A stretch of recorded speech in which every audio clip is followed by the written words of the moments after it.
نحمدہ ونصلی علی رسولہ الکریم اما بعد فاعوذ باللہ من الشیطان الرجیم بسم اللہ الرحمن الرحیم انما یرید اللہ لیذہب عنکم الرجس اہل البیت ویطہرکم تطہیرا صدق اللہ العظیم۔ نہایت ہی ادب کے ساتھ تمام دوستوں کو میری طرف سے السلام علیکم ورحمۃ اللہ وبرکاتہ۔ آج میں جس ہستی کی شان میں گفتگو کرنے والا ہوں وہ کسی قسم کے بھی تعارف کے محتاج نہیں۔ وہ مظہر باب العلوم، وہ والی علم و حکمت، وہ مظہر دانش، وہ پیکر حسن و سلوک، وہ جن کی شجاعت کے چرچے ہیں چار سو، وہ علی جو امیر المومنین، وہ علی جو امام المتقین، وہ جو اسلام قبول کرنے والوں میں اولین، جو شجاعت میں سب سے اعلیٰ و برتر، وہ جن کی مثال و نظیر نہیں ہے کائنات میں، حضرت مولا کائنات علی المرتضیٰ کرم اللہ وجہ الکریم۔ اس عظیم ہستی کی ولادت سن 13 رجب المرجب کو مکہ مکرمہ میں ہوئی۔ نسب کی بات کی جائے تو ایک عالی اور پروقار نسب جو نہ تو کسی تعارف کا محتاج ہے اور نہ ہی اس نسب پر کوئی ایسا بہتان کہ کوئی اس کو گرا سکے یا کم تر دکھا سکے، اور وہ نسب جس کی طہارت و پاکیزگی اللہ پاک نے قرآن مجید میں بیان کی۔ قبیلہ بنو قریش یا بنو اسماعیل یا بنو عدنان کی ایک عظیم شاخ بنی ہاشم، بنی عبد المطلب، حضرت عبد المطلب آپ کے ایک فرزند عمران ابن عبد المطلب یا عمران بن شیبۃ الحق، آپ کے والد گرامی کی کنیت ابو طالب یعنی طالب کا باپ، اور دنیا میں آپ کے والد گرامی کو ابو طالب ہی کے نام سے جانا جاتا ہے، جبکہ آپ کا حقیقی نام عمران بن شیبۃ الحق یا عمران بن عبد المطلب تھا۔ مولا کائنات کی والدہ فاطمہ بنت اسد ایک نہایت ہی تقویٰ اور پرہیزگار خاتون، اور آپ کے والد جن کے کمالات اور شان سے پوری دنیا آگاہ ہے۔ بہت سارے لوگ ہیں جن کو ان پر اعتراضات ہیں، مگر وہ سارے کے سارے اعتراضات فضول۔ میرے خیال میں وہ مسلمان ہی نہیں جسے ابو طالب کے ایمان پر شک ہو۔ حضرت مولا کائنات مولا علی کرم اللہ وجہ الکریم قریش کی اس عظیم شاخ بنی ہاشم میں تولد ہوئے سن 13 رجب المرجب کو، اور بچپن حضور اقدس صلی اللہ علیہ وآلہ وسلم کے ساتھ گزرا۔ اور کیا شان ہوگی اس بچے کی جس کی تعلیم و تربیت والی کونین سردار الانبیاء امام الانبیاء فرمائیں۔ کیا کسی کو اس کی شان پہ کوئی شک ہے؟ اور پھر جب حضور اقدس صلی اللہ علیہ وآلہ وسلم نے اعلان نبوت فرمایا تو سب سے پہلے آپ کی نبوت کا اقرار مولا کائنات نے ہی فرمایا، کیونکہ اللہ پاک نے فرمایا تھا کہ اے نبی سب سے پہلے اپنے گھر والوں کو دعوت دو، تو گھر والوں میں تو سب سے پہلے مولا کائنات ہی آتے تھے نا، لہٰذا سب سے پہلے قبول اسلام کا شرف جو ہے وہ بھی آپ کو ہی حاصل ہوا۔ یہ حضور کے ساتھ آپ کی رفاقت ہے، تعلیم و تربیت آپ کی حضور نے فرمائی۔ پھر ایک ایسا واقعہ، دل دہلا دینے والا واقعہ، کہ جب قریش مکہ نے حضور اقدس صلی اللہ علیہ وآلہ وسلم کا بائیکاٹ کر دیا سوشلی بائیکاٹ، معاشرتی معاشی بائیکاٹ جب کر دیا تو حضور اقدس صلی اللہ علیہ وآلہ وسلم جو کہ اس وقت حضرت ابو طالب یعنی کہ مولا کائنات کے والد گرامی کے ساتھ رہ رہے تھے، تو آپ کو ساتھ لے کر مکہ کی ایک گھاٹی میں چلے گئے، اور وہ گھاٹی یا وہ وادی اس کو آج بھی شیب ابو طالب کے نام سے لوگ جانتے ہیں۔ اور مولا کائنات نے وہ بائیکاٹ کے دن حضور کے ساتھ گزارے، تبلیغ میں حضور کے ساتھ، ہر میدان میں حضور کے ساتھ۔ یہ مولا کائنات کی شان ہے۔ پھر اسی طرح ہجرت کی رات آقا نامدار حضور سرور کائنات صلی اللہ علیہ وآلہ وسلم نے آپ علیہ السلام کو اپنے بستر پر سلایا، اور مولا کائنات فرماتے ہیں کہ میں اپنی ساری زندگی میں کبھی بھی اس رات جیسا نہیں سویا۔ اس رات میں بالکل مطمئن اور بے فکر ہو کر سویا کہ حضور نے مجھے فرمایا تھا کہ اے علی صبح لوگوں کی امانتیں واپس کر کے مدینہ آ جانا۔ فرماتے ہیں کہ میں بے فکر اس لیے تھا کہ حضور اقدس صلی اللہ علیہ وآلہ وسلم کی زبان مبارک سے نکلا تھا کہ امانتیں واپس کر کے مدینہ آ جانا، یعنی کہ مدینہ پہنچنے تک نہ تو یہ لوگ مجھے کوئی نقصان پہنچا سکتے ہیں اور نہ ہی مجھے موت آ سکتی ہے۔ اور بہت سارے محدثین اور مجتہدین جو ہیں وہ اس حدیث سے اتفاق رائے نہیں کرتے، ٹھیک ہے، وہ ان کی اپنی مرضی ہے۔ پھر اسی طرح حضور کا جب وصال با کمال ہوا تو حضور اقدس صلی اللہ علیہ وآلہ وسلم کو غسل مبارک جو ہے وہ بھی مولا کائنات نے دیا،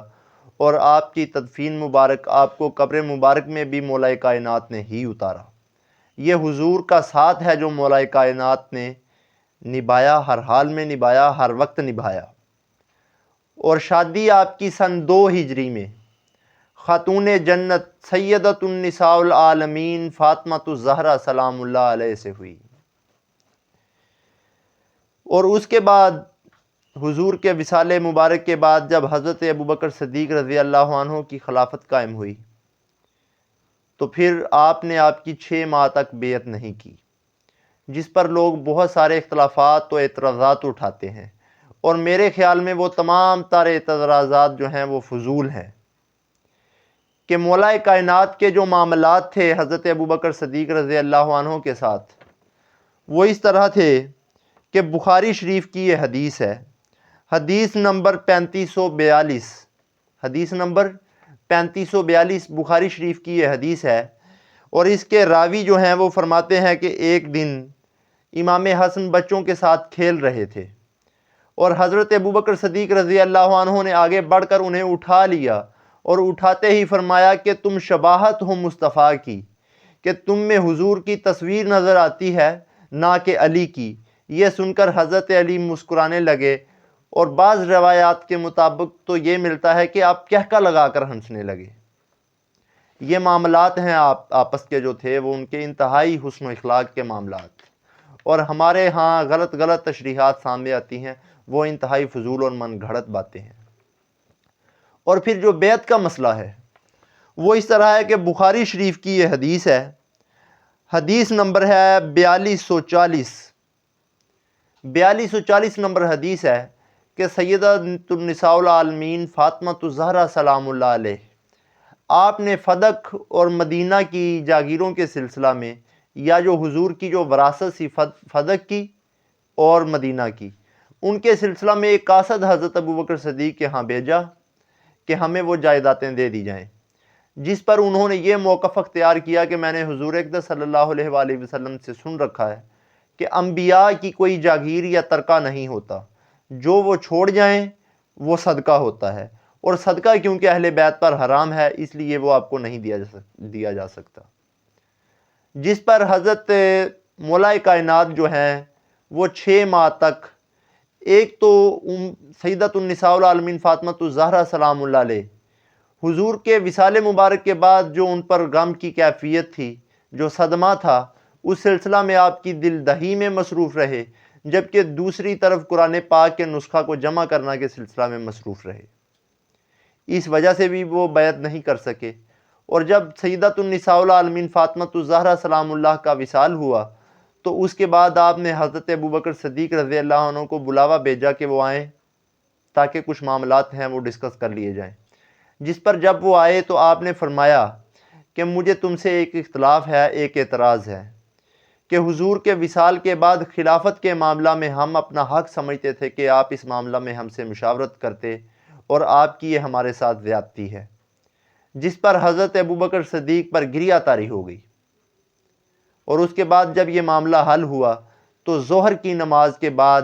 مسجد کے ممبر پر کھڑا ہو کر حضرت مولا کائنات نے حضرت ابوبکر صدیق کی بیعت بھی کی۔ لہٰذا ان معاملات میں ہمیں نیگٹیو پہلو جو ہیں انہیں پس پشت ڈالنا ہوگا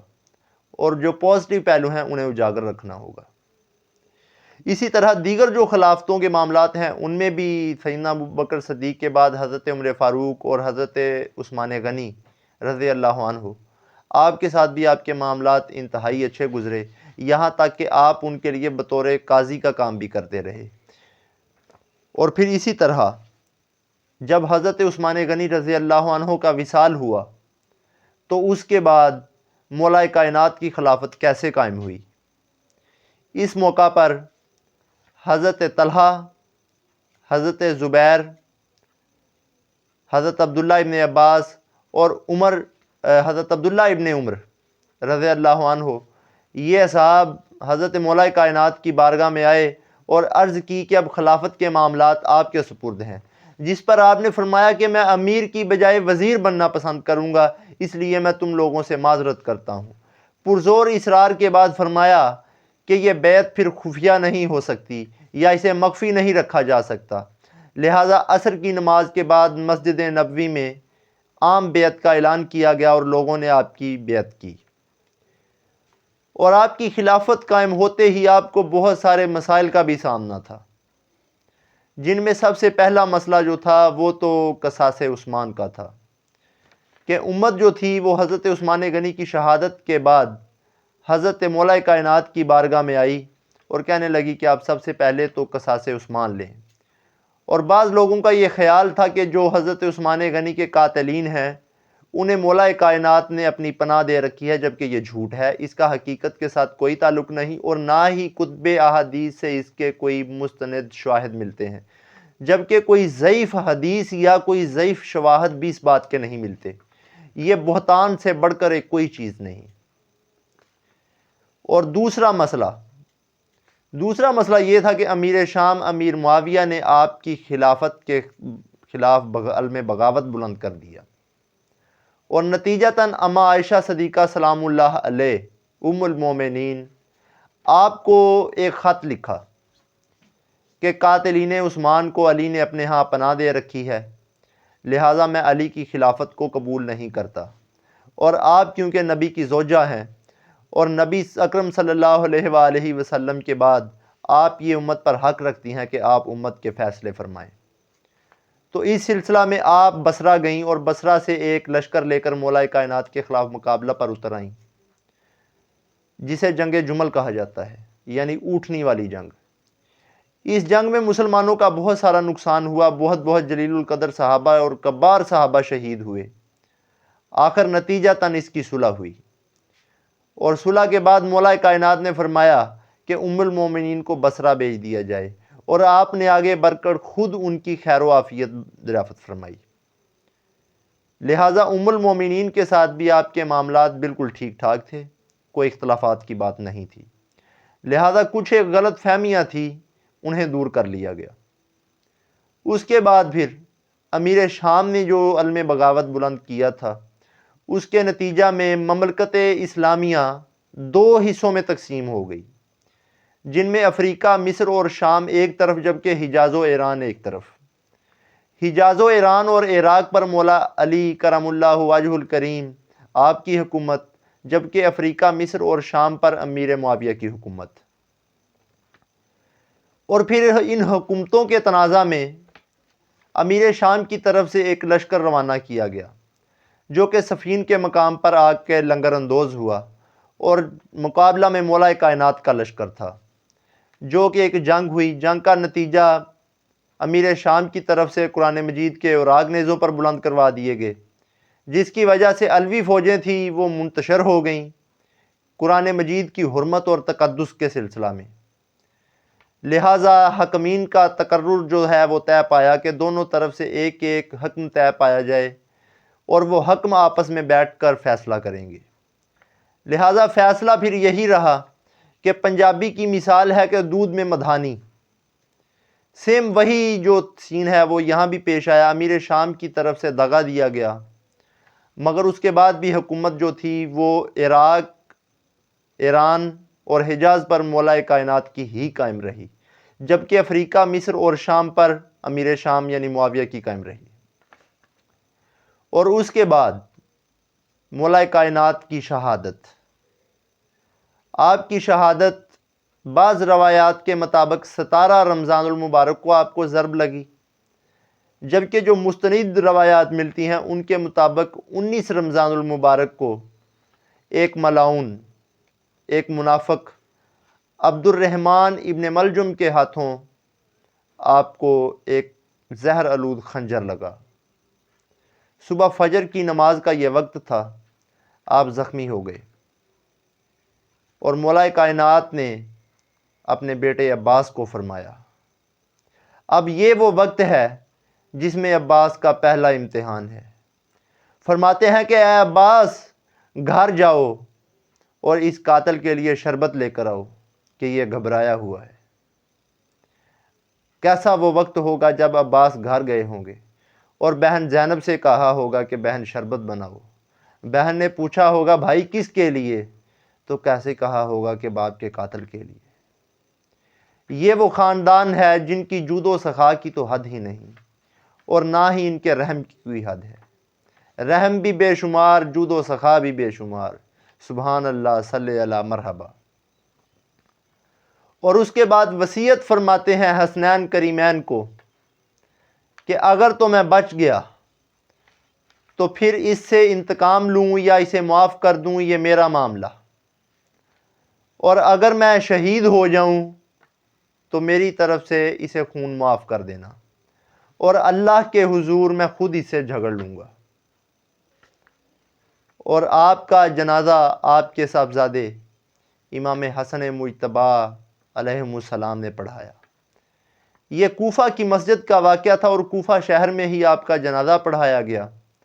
بعض روایات کے مطابق آپ کو کوفہ کے قبرستان میں تدفین کی گئی، جبکہ جو مستند احادیث ملتی ہیں یا روایات ملتی ہیں ان کے مطابق کوفہ کے قبرستان ہی کے قریب ایک خفیہ مقام پر آپ کی تدفین مبارک کی گئی، اور جس مقام پر آپ کی تدفین کی گئی بعض روایات کے مطابق حضرت آدم علیہ السلام کا مزار بھی اسی جگہ پر ہے، جبکہ بعض روایات کے مطابق کم از کم 10 انبیاء کے مزار اسی جگہ پر یا اس کے قرب و جوار میں ہیں۔ اور بہت عرصہ تک تو آپ کی جو قبر مبارک تھی اس کو مخفی رکھا گیا۔ یہ مولا کائنات کا حکم تھا، اور اس کا علم صرف حسنین کریمین اور آپ کی اولادوں کو ہی تھا، اس کے علاوہ کسی کو اس کا علم نہیں تھا۔ اور پھر اس کا علم خلیفہ ہارون رشید کے دور میں ہوا، جس کے بعد آپ کا مزار مبارک تعمیر فرمایا گیا۔ اور اگر شان کی جائے بیان آپ کی تو شان کی تو کوئی حد ہی نہیں۔ مسلم شریف کی یہ حدیث ہے، غدیر خم کی حدیث بھی سے کہا جاتا ہے۔ 18 ذی الحج کا یہ واقعہ ہے کہ حج سے واپسی کے موقع پر مکہ اور مدینہ کے درمیان ایک مقام، ایک پانی کا کنارہ جسے مقام خم کہا جاتا ہے، اس مقام پر حضور کھڑے ہوئے اور خطبہ دینا شروع فرمایا۔ اللہ پاک کی حمد و ثنا کے بعد فرمانے لگے کہ میں انسان ہوں اور عین ممکن ہے کہ اللہ پاک کا فرشتہ آن پہنچے، یعنی کہ فرشتہ موت، اور میں تمہیں ایک بات بتائے جا رہا ہوں کہ تم میں 2 چیزیں چھوڑے جاتا ہوں۔ ایک قرآن کا دامن پکڑ لو، اور دوسری اپنی اہل بیت، میری اہل بیت کا دامن پکڑ لو۔ اور پھر اہل بیت کے متعلق ایک صحابی پوچھتے ہیں کہ حضور کے اہل بیت میں کون کون ہیں؟ اور حضور کی اہل بیت میں صرف حضور کے ددیال ہیں، یعنی کہ حضور کے چچا حضرت عباس، حضرت ابو طالب اور حضرت عقیل کی اولاد اور حضرت جعفر کی اولاد۔ غدیر خون کی یہ حدیث مسلم شریف کی حدیث ہے، 6225 نمبر یہ حدیث ہے جو میں نے بیان فرمائی۔ زید بن ارقم اس کے راوی ہیں۔ اس کے بعد جامعہ ترمذی شریف کی یہ حدیث ہے، من کنت مولا فہذا علی مولا، کہ جس کا میں مولا اس کا علی مولا۔ رسول اقدس صلی اللہ علیہ وآلہ وسلم فرماتے ہیں کہ اے مولا، اے رب ذوالجلال، جس کا میں مولا اس کا علی مولا۔ جو مجھ سے محبت رکھے اس پر لازم ہے کہ وہ علی سے بھی محبت رکھے، اور جو علی سے محبت رکھے تو بھی مولا اس سے محبت رکھ، اور جو علی سے بغض رکھے اے مولا تو اس سے دشمنی رکھ۔ جو علی سے پیار رکھے تو بھی اس سے پیار رکھ، جو علی کو اپنا دوست رکھے تو بھی اسے اپنا دوست رکھ، اور جو علی سے بغض رکھے تو اس سے دشمنی رکھ۔ اور یہ کیسے ممکن ہے کہ آپ علی سے بغض رکھیں اور علی کے نبی کی خوشنودی یا علی کے خدا کی خوشنودی حاصل کرنے کی خواہش رکھیں؟ یہ کسی صورت بھی ممکن نہیں، کیونکہ کل ایمان تو مولا کائنات ہی ہے۔ اور دعا ہے کہ اللہ پاک ہمارے دل میں مولا کائنات اور ان کی آل کی محبت جو ہے وہ دراز رکھے۔ اور آپ کی شان میں مصعب بن زبیر کی یہ حدیث ہے، بخاری شریف کی 4416 نمبر یہ حدیث ہے، تبوک کے موقع کی، کہ تبوک سے واپسی کے موقع پر رسول اقدس صلی اللہ علیہ وآلہ وسلم سے مولا کائنات نے فرمایا کہ یا رسول اللہ صلی اللہ علیہ وآلہ وسلم، آپ تبوک میں مجھے اپنے ساتھ کیوں نہیں لے کر گئے؟ جبکہ بعض روایات کے مطابق جب آپ تبوک کے موقع پر روانہ ہونے لگے، اس موقع پر رسول اللہ صلی اللہ علیہ وآلہ وسلم کے حضور مولا کائنات نے فرمایا کہ یا رسول اللہ، مجھے آپ عورتوں اور بچوں میں کیوں چھوڑے جا رہے ہیں؟ فرمایا کہ اے علی، کیا تو یہ پسند نہیں کرتا کہ تمہارا اور میرا رشتہ وہ ہو جو موسیٰ اور ہارون کا تھا؟ البتہ میرے بعد کوئی نبی نہیں۔ اور اگر آپ کی شادیوں کی بات کی جائے تو بعض روایات کے مطابق آپ کی 11 شادیاں اور بعض روایات کے مطابق آپ کی 18 شادیاں، اور آپ کی اولاد کی بات کی جائے تو آپ کی 18 بیٹیاں اور 14 بیٹے، اور آپ کے بیٹوں میں جو نمایاں نام ہیں ان میں حسنین کریمین، شہزادہ جنت حضرت حسن مجتبی رضی اللہ عنہ، اور شہزادہ جنت امام علی مقام امام حسین رضی اللہ عنہ، اور حضرت غازی عباس علمدار اور حضرت محمد بن حنفیہ، یہ ایک نمایاں نام ہے۔ اور آپ کی صاحبزادیوں میں سیدہ زینب سلام اللہ علیہ ایک نمایاں نام ہے۔ دعا ہے کہ ان ناموں کے طفیل، ان ہستیوں کے طفیل، ان شخصیتوں کے طفیل اللہ پاک ہمارے اندر اہل بیت کی محبت کو دراز رکھے، اور کروٹ کروٹ قبر میں بھی دنیا میں بھی ان کی ہمسائیگی، جنت میں بھی ان کی ہمسائیگی، دلوں کو ان کی یاد سے منور رکھے۔ آمین یا رحمت للعالمین۔ صدق اللہ العظیم۔